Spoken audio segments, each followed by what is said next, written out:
Moving average models. So friends, what is a moving average? Let's understand that. Let's say a company has 10 years of revenue numbers. The revenue numbers go like this: 200 million,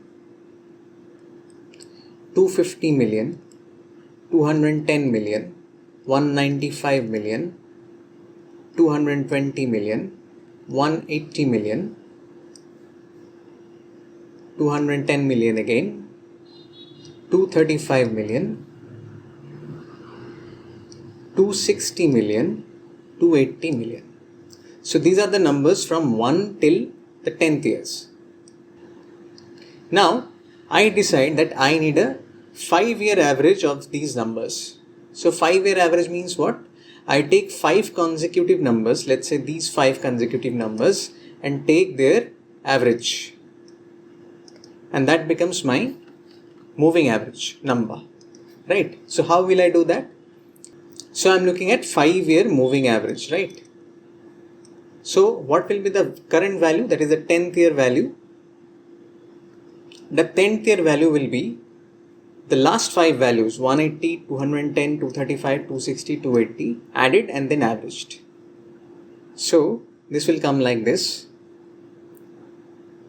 180 plus 210 plus 235 plus 260 plus 280 divided by 5. This is the year 10 5-year moving average value. So let's calculate it, friends. The value comes to be 233. Okay. So this is the value for year 10 5-year moving average. Similarly, for year 9, the 5-year moving average will be 220, 180, 210, 235, 260. These 5 numbers added and then averaged. That is divided by 5. So these numbers will be 220, 180, 210, 235, 260 divided by 5. The value will come to be, let's calculate, friends, 221. In the similar way, we can get the values for year 8, year 7, year 6, year 5, right? So let me calculate the values. You also calculate and verify whether the values are coming or not. So year 8 will be 195, 220, 180, 210, 235. 195 plus 220 plus 180 plus 210 plus 235 divided by 5. So the value is coming to be 208. For year 7, let me change the color once again: 210, 195, 220, 180, 210. So like this you get the point, guys, how we are going to do year 6 and year 5, right? So year 6 will be 250 plus 210 plus 195 plus 220 plus 180. This is equal to, this divided by 5 is equal to 211. And the last value, again let me change the color: 200 plus 250 plus 210 plus 195 plus 220 divided by 5. This is 215. So friends, beyond year 5 we cannot go. We have calculated these, right? But here we cannot go. Year 4 5-year moving average is difficult to calculate because what? We do not know what is the value of this year. Year 0 value we do not know, right? So we cannot calculate. But we can calculate from year 5 onwards because we have all the 5 values. So this is how a moving average works. So if we generalize the equation, moving average of 5 values taken together comes to be like this: xt is equal to xt plus xt minus 1 plus xt minus 2 plus ... xt minus n divided by n plus 1. Or you can write xt is equal to xt plus xt minus 1 plus xt minus 2 plus dot dot xt minus n minus 1 divided by n.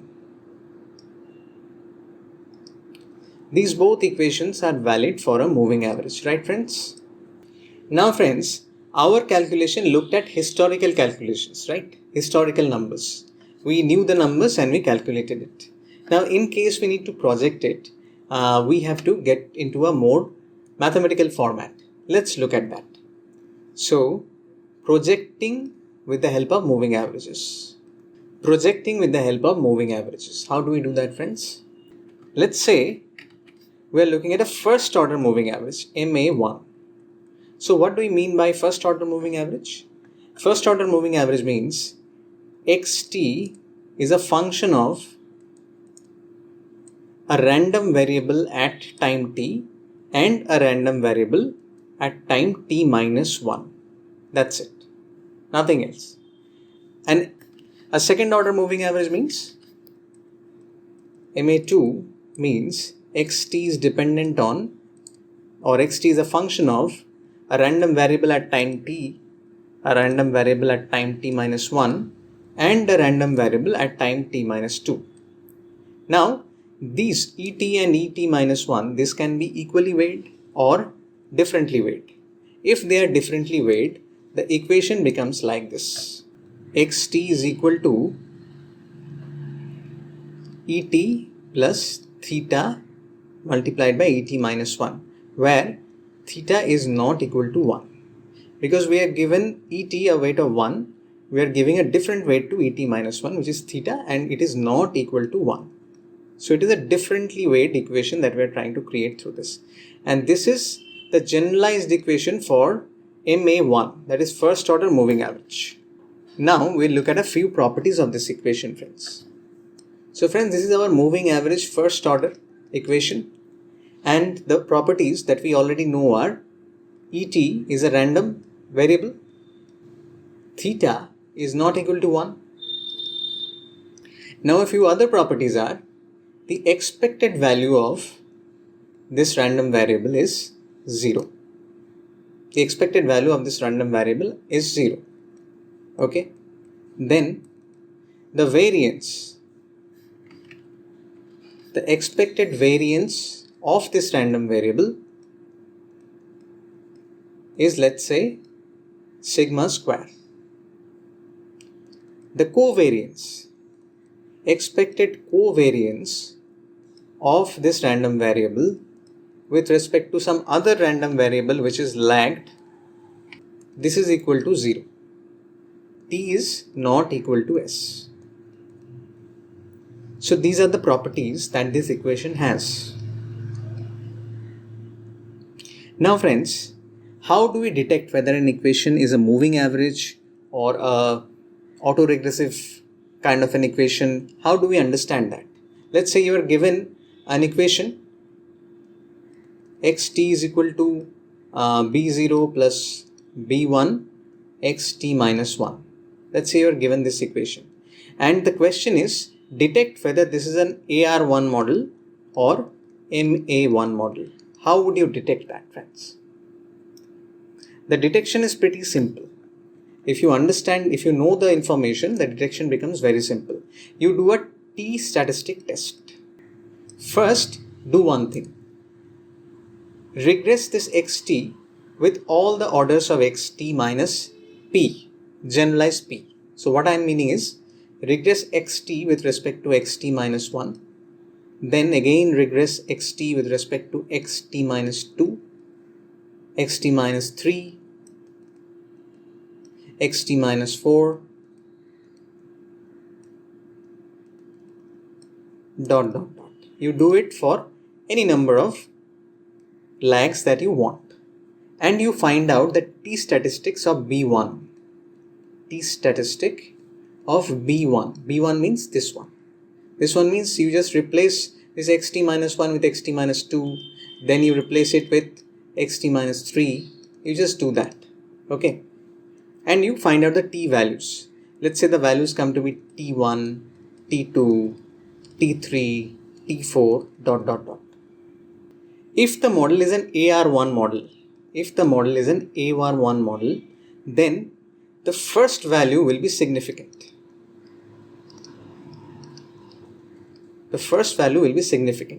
Then the values will go down gradually. So let's say the first t1 value will be, if I plot it, these are the t values. The first t1 value will be somewhere here. Then it will move down gradually, like this, for example. Right? This is t1, t2, t3. Like this, the movement will happen if it's a AR1 model. And if it's a MA1 model, it will be different, friends. If it's an MA1 model, what will happen is, the first value, that is the t1, will be significant.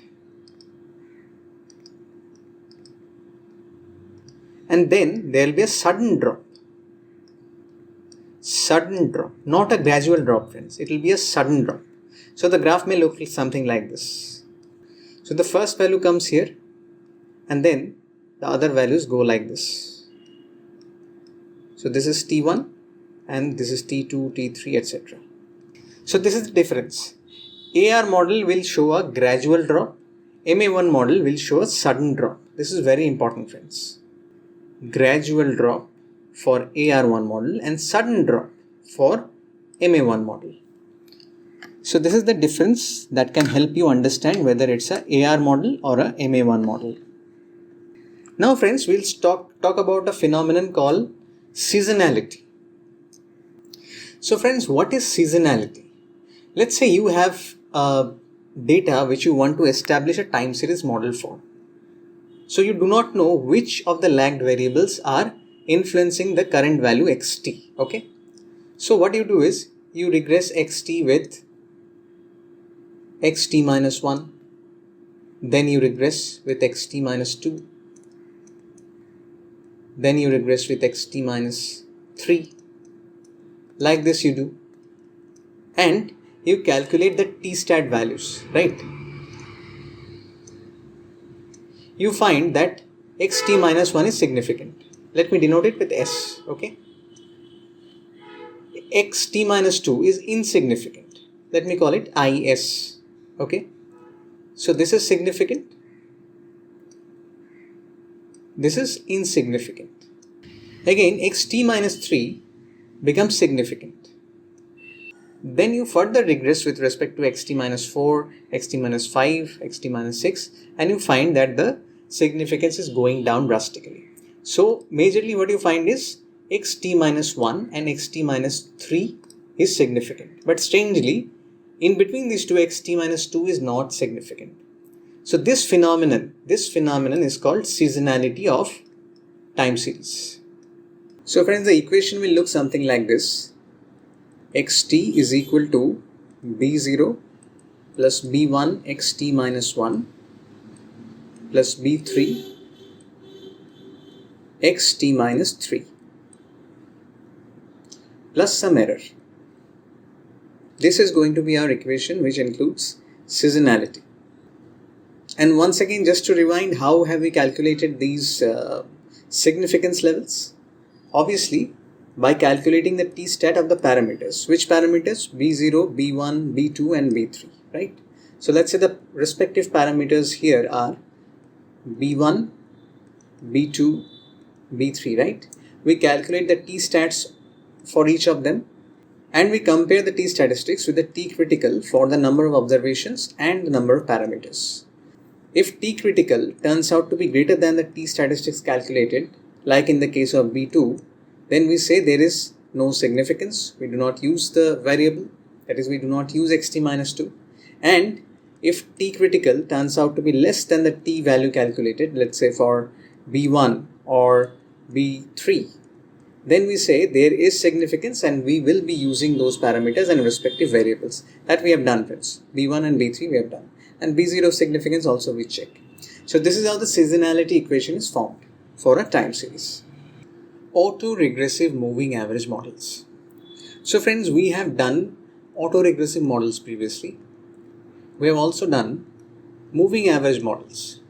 Now, autoregression and moving average were done separately by us till now.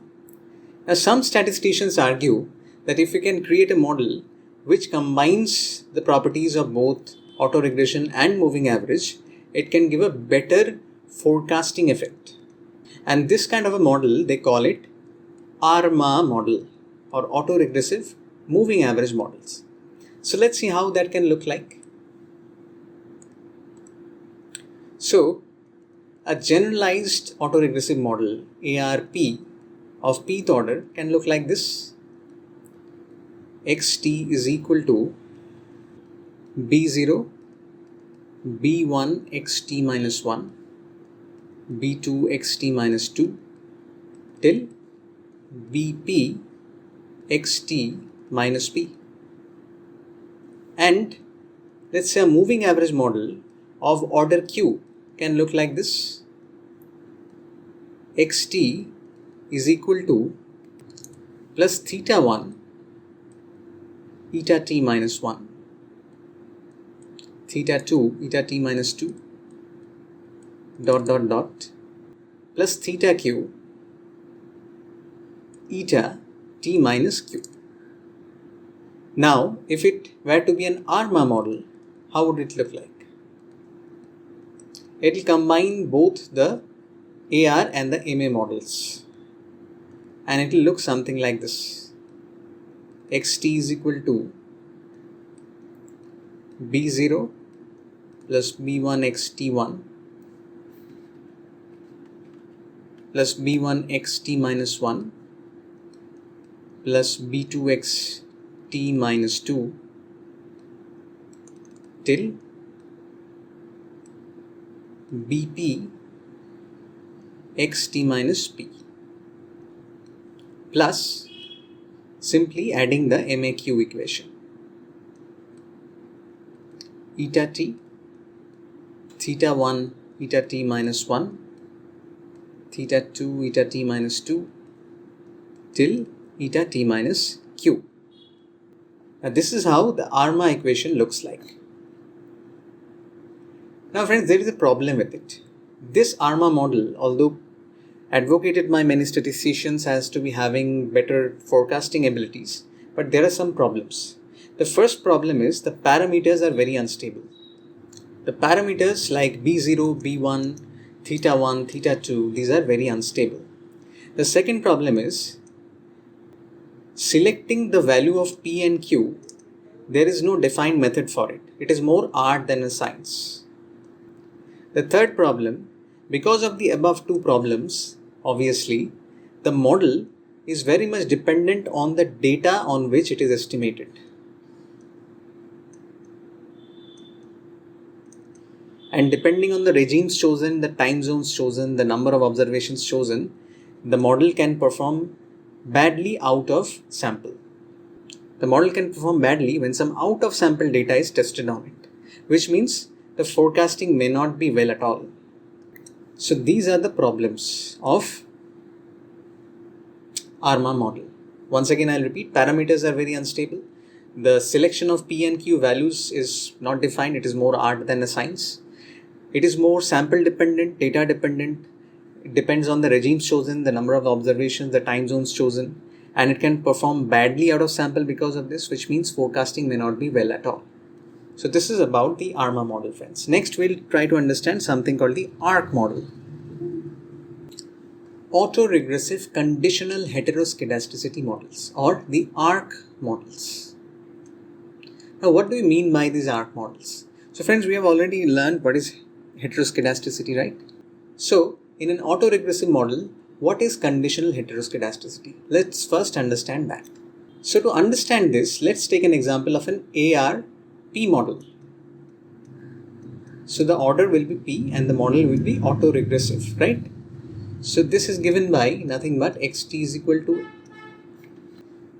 B0 plus B1 xt minus 1 plus B2 xt minus 2 till xt minus p, right? Plus some error term, let's say epsilon t. Now, what is the criterion for conditional heteroskedasticity in this kind of a model? So this has been defined by Nobel laureate economist Mr. Robert Engel. Mr. Robert Engel has spoken about a way to find out whether a model is arc1 or not. Now, what do we mean by arc1? Basically, whether epsilon t is dependent on epsilon t minus 1 or not. This is what defines whether the model is arc1. That is, whether there is conditional heteroskedasticity of order 1 or not. So if it is dependent, then there is conditional heteroskedasticity of order 1. If it is not dependent, there is no such heteroskedasticity, right? So let's say we are trying to verify it. Epsilon t, let's say, has a normal distribution. It has a mean of 0. Now, to verify whether epsilon t is dependent on epsilon t minus 1 or not, we define the variance of this normal distributions as a0 plus a1 multiplied by epsilon t minus 1. Then we check for this a1 value, right? If a1 is equal to 0 or is not significantly different from 0, then we can say epsilon t is not dependent on epsilon t minus 1, or that there is no conditional heteroskedasticity or arc1 problem, friends. Let's say there is another scenario where a1 is greater than 0. In that case, what will happen, friends? In that case, epsilon t will always be greater than et minus 1. So et will keep on growing depending on the previous value in this kind of a scenario. So here we can say there is conditional heteroskedasticity, and the model is an arc1 model. Right, friends? So this is a problematic model. Why? Because there are certain disadvantages of it. Like the standard error of this kind of a model is not reliable. That means we'll have to use generalized least squares to correct for this conditional heteroskedasticity. The second problem, variance becomes predictable. So for these two problems, arc1 model becomes an unreliable model. Now, how do we test for arc1 model? There is a method of testing it which is very simple, friends. We just regress the square of epsilon t with respect to epsilon t minus 1. Epsilon t square is equal to, let's say, alpha 0 plus alpha 1 multiplied by epsilon t minus 1 square plus some error, let's say, which is represented by lambda. Now we check for the significance of alpha 1. If alpha 1 is found to be significantly different from 0, then we say there is conditional heteroskedasticity. And if it is not significantly different from 0, then that means there is no conditional heteroskedasticity, and we are good to go. So friends, this is what we have to say about arc1 model. Now there are certain generalized versions of arc models. For example, arc-P model and GARC model, or generalized AutoRegressive conditional heteroskedasticity model. So these two models have the similar kind of problems that an ARMA model has. What are those problems, friends? We have recently visited them. They are basically instability of the parameters, and number 2, forecasting is not that good, or it is unreliable. So this is all about ARC models and ARMA models, friends. Now we will try to move on to the next topic, which is multiple time series regressed on one another. Regression of multiple time series regressed on one another, right? Let's say there are two time series, one represented by the variable yt and the other represented by the variable xt. The yt represents the dependent variable in the combined regression, and the xt represents the independent variable. Okay. So to understand whether this regression is possible at all or not, the first thing that we have to do is we have to test separately both yt and xt whether they have unit roots or not. So yt and xt, we do a unit root test like a Dickey-Fuller test. Right? Now in this test there are few possibilities that may come out. Let's check each of them. Case 1. Neither yt nor xt have unit root. Neither yt nor xt have unit root. In that case, regression is possible. Case 2. Yt has unit root. Xt does not. In this case, friends, regression is not possible. Why? Because firstly, many of the linear regression assumptions might be broken.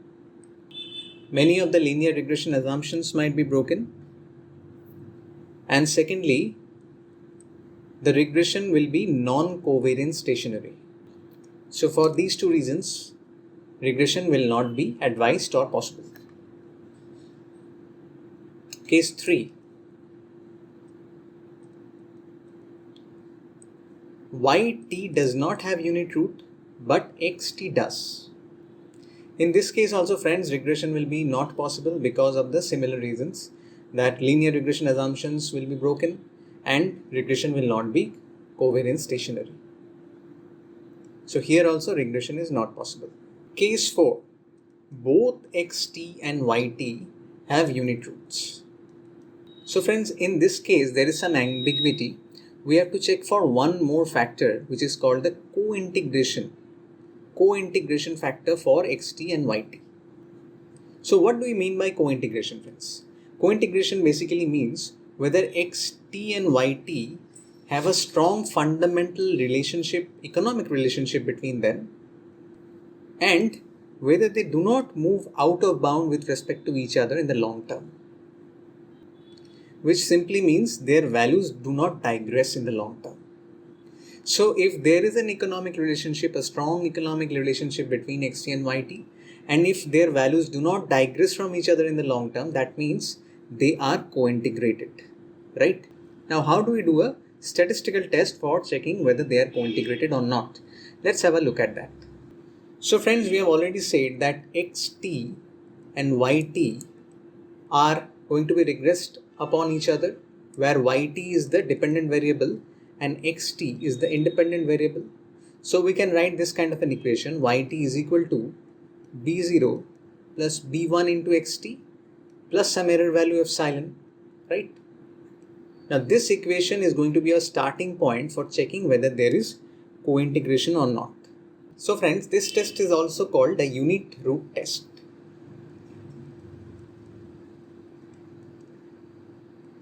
So unit root test means what we will do? We will subtract xt from both sides. This will become b1 minus 1 multiplied by xt, because we have subtracted xt from both sides, plus epsilon. Now we will say that this b1 minus 1, we'll call it, let's say, g. So this equation becomes yt minus xt is equal to b0 plus g multiplied by xt plus epsilon. Right. Now we will test for whether g is equal to 0 or not. Now this is our null hypothesis, friends. So friends, how do we test for it? As we already know, we do a t-statistic test.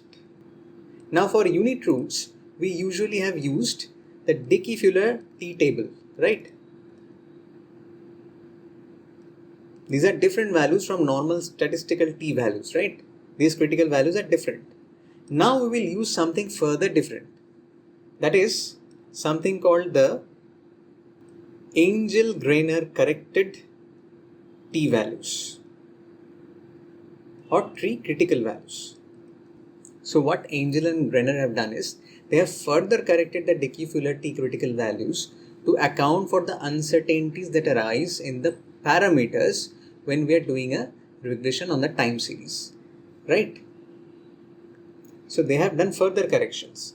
So what we are going to use? We are going to use the T critical values of Angel-Greiner upon the Dickey-Fuller values. These values we are going to use for comparison. And comparing with this, if the T critical remains greater than the T value estimated, then we conclude that there is no unit root. And the second is, if T critical is less than the T value calculated, that means there is unit root. If there is unit root, that means co-integration is not there. And if there is no unit root, that means there is co-integration. So if there is no unit root, that means there is co-integration, which means regression is possible. And obviously, if there is unit root, that means regression is not possible. So friends, one more thing we have to note about these integration and non-integration condition is that if there is co-integration, that also means that the model is covariance stationary. Right? It is covariance stationary also, because G is not equal to 0. Right? And if there is no co-integration, that means G is equal to 0, which means the model is also non-covariance stationary. So this is one notable fact that we must remember. Now next, what we'll do is we'll move into the steps of creating a time series model. Steps in creating a time series regression. So firstly, what we have to do is we have to decide whether we want a time series or whether we want some other regression model like a multiple linear model or a polynomial regression model like that. We may not require a time series at all, right? We may have some other kind of equations where the dependent variable y is dependent on some other features which are not time, like x1, x2, etc., etc. And the degree of the dependency can be linear or polynomial. It can be dependent on x1 square or x1 cube, right? So these things we have to decide. And if we decide that no, we do not want a multiple linear regression or a polynomial regression or an exponential regression like that, we want a time series, then we move on to the second step. The second step is start with basic time series. Basic time series means you start with a linear trend or an exponential trend, right? You start with a linear trend or an exponential trend. So let's say you created a model which is like this: yt is equal to b0 plus b1 into t. This kind of a model you have created. And what you do now is you check for autocorrelations in this model. Autocorrelation or serial correlation. How do you do that? You do that through something called the Durbin-Watson test. Now the value of Durbin-Watson ranges between 0 and 4, right? Now the safe zone is somewhere around 1.5 to 2.5. If it is within this range, you can safely say that there is no such autocorrelation, right? But if it is more closer to 0 or more closer to 4, then there is either positive or negative serial correlation. In that case, what you have to do is you have to check for some other models, right? Other model means we go to step 3 where we try out more complicated models like the AR model. So how do we do that? We start regressing these models. Yt with respect to yt minus 1, yt with respect to yt minus 2, yt with respect to yt minus 3, ... And we do these regressions successively. And what we are looking for is the t statistic value, whether this is significant or insignificant, right? So for example, let's say yt minus 1 regression is significant, okay? And gradually the values for yt minus 2, yt minus 3 fall below the critical value of t. So this is insignificant, This is insignificant, right? So in this kind of a case, if the gradual decline of values is there, we can say this model is a AR1 model. Similarly, we may find something else. Let's remove this one.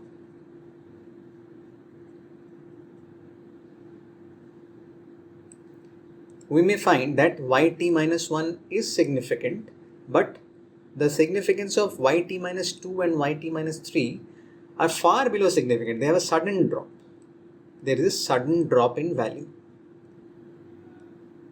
In that case, we may conclude this is a moving average 1 kind of a model. So like this, we can go on assessing what kind of a model is to be used, right? Or it may so happen that yt minus 1 and yt minus 3 become significant and yt minus 2 become insignificant. So let me write it. So yt minus 1 is significant, yt minus 3 is significant, but yt minus 2 is insignificant. So in that case, what do you assess? You assess that there is seasonality in this regression. And you account for all these factors, however they are visible in your model, right? Whatever factors come up, you use it in their model creation. Now the model is created, right? Now we move on to the fourth step. The fourth step is you check for covariance stationarity. You check for covariance stationarity. This is very important, friends, because otherwise the regression is invalid. How you can do that? Obviously, you do the unit root test, right? You do the unit root test to find out if there is covariance stationarity in the model or not. If it is not, obviously you have to do things like first differencing and stuff. If it is not, you have to do things like first differencing. You might have to check for further seasonality stuff.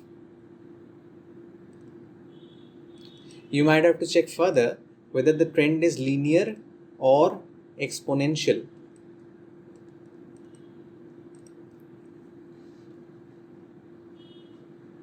Right? It's like a recheck. You have done a bit of modeling first in step 3, but you are not sure if the model is covariance stationary. You do the unit root test and you find out that yes, there is non-stationarity in the model. So if that is the case, then you move to these kind of steps. First differencing, if it's a AR1 model, for example, seasonality checks, linearity and exponential checks, all these checks you do once again, right? Then we move on to step 5. Once you have corrected for non-stationarity, we move on to step 5. This is checking for further anomalies or further problems. For example, if you have an AR model, AutoRegressive model, you check whether the model has the problem of arc, particularly if the model is arc 1 or not. So we have already understood how we test for it, right? We regress the square of the errors on its lagged value. So epsilon t square is equal to alpha 0 plus alpha 1 multiplied by epsilon t minus 1 square plus some error. Now, if this alpha 1 is significantly different from 0, we say there is arc in the model, right? There is conditional heteroskedasticity in the autoregressive model. If it is not significantly different from 0, if alpha 1 is not significantly different from 0, we say arc 1 is not there. So we are good to go. So good to go means we move into step 6, which is using the model out of sample. Using the model for out of sample data regression. So friends, this is a summary or whatever we have to discuss in the time series chapter for CFA Level 2. So hope you like this class, and if you're looking for further chapters and further classes on CFA different levels, then the playlists are in the description. You can go there and access all those classes. If these videos add value to you, do help me spread the words by liking, subscribing and commenting, and also sharing the videos. And if you want to join a full-fledged curriculum, we have a link given below in the description. Do check that out. We provide full-fledged classes, practice tests, corrections, suggestions regarding the study methods. We do one-to-one counseling sessions which help you. So all these things will be available in the full-fledged curriculum. Do check that out. Until then, keep watching these videos. Do subscribe to the channel. See you in the next video. Thank you so much.